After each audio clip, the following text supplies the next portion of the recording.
কিছু কিছু ফ্যামিলিতে তার ছেলে বউরা এত কাজ করে কিন্তু শাশুড়িদের মন ভরে না। তেমনি আমার শাশুড়ি, তারা এত কাজ করে দিই তারপরও তার মন ভরে না। সে আলাদা খায়, আমরা আলাদা খাই, কিন্তু তার কাজগুলো সবই করে দেই, কিন্তু তারপরও নাম হয় না। হ্যালো এভরিওয়ান, আসসালামু আলাইকুম। আমি সুফিয়ানের আম্মু। সবাই কেমন আছে? আমি আলহামদুলিল্লাহ অনেক ভালো আছি। তো শাশুড়িকে নিয়ে কথা বলার আগে তা আপনাদেরকে একটা কথা বলে রাখতেছি। তো অনেকের শাশুড়ি এক হয় না, কারণ সবার শাশুড়ি যদি এক হইতো তা দুনিয়া চলতো না, আর সব পোলার বউরা যদি এক হইতো তাহলে তো দুনিয়া তো চলতোই না। 100-র ভিতরে 10% এখন শাশুড়িরা ভালো, আর 10% বউরাও ভালো।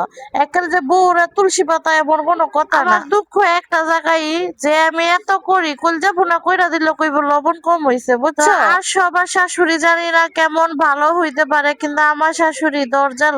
ঠিক এমনই কথা বলতেছিল আমার এক বান্ধবী। তার কথাগুলো শুনে খুবই কষ্ট পাইছি। কিন্তু আসলে একটা জিনিস কি জানেন, প্রতিটি ফ্যামিলিতে এরকম ঘটনা ঘটতেছে। এমন শাশুড়ি মিললে বউ মিলে না, বউ মিললে শাশুড়ি মিলে না। জানি না আল্লাহ কি পাপ করেছে এরকম শাশুড়ি মিলে বা এমন বউ মিলে, জানি না, আল্লাহ ভালো জানে।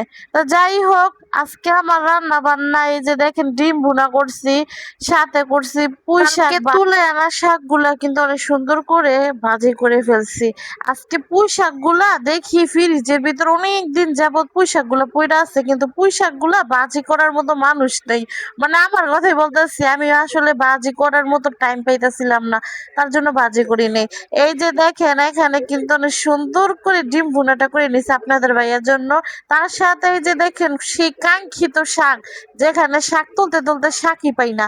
তাই এই যে ভাত গুলা ঠিয়া দিয়ে দিচ্ছি, তা ভাত ঠিয়া দেওয়ার পরে ভাত তরকারি সবকিছু আনার পরে ঘর দর গুছাইয়া পোলাপাইন গোসল করাইয়া তারপর নিজে গোসল কইরা তারপর খাইতে বসছি। মায়ের ঘুম পাড়াইয়া আমি আর আমার ছেলে।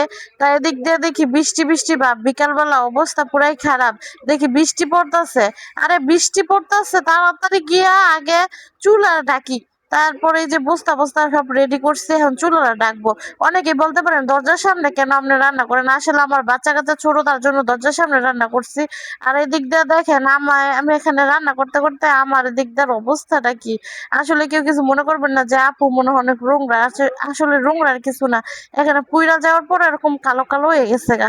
তো এই যে এদিক দিয়ে দেখেন বস্তাগুলা দিয়ে দিলাম, বস্তাগুলা দেওয়ার পরে বৃষ্টিটা আর চুলাটা ভিজবে না। চুলাটা ভিজলে সমস্যা, আমি আর রান্না করতে পারবো না। তার জন্য ভালো করে বস্তাটা দিয়ে দিতেছিলাম, যাতে বৃষ্টির ফোঁটা না পড়ে চুলার উপরে। তো এই যে দেখেন হাতটা মত্তা দিয়ে সুন্দর করে রেখে দিছি। তারপরে দিক দিয়ে উইদারটা দেখতে আসছিলাম, কি সুন্দর উইদার দেখেন। বৃষ্টি বাদলের দিন এভাবে থাকতে ভালোই লাগে। তো সবাই ভালো থাকবেন।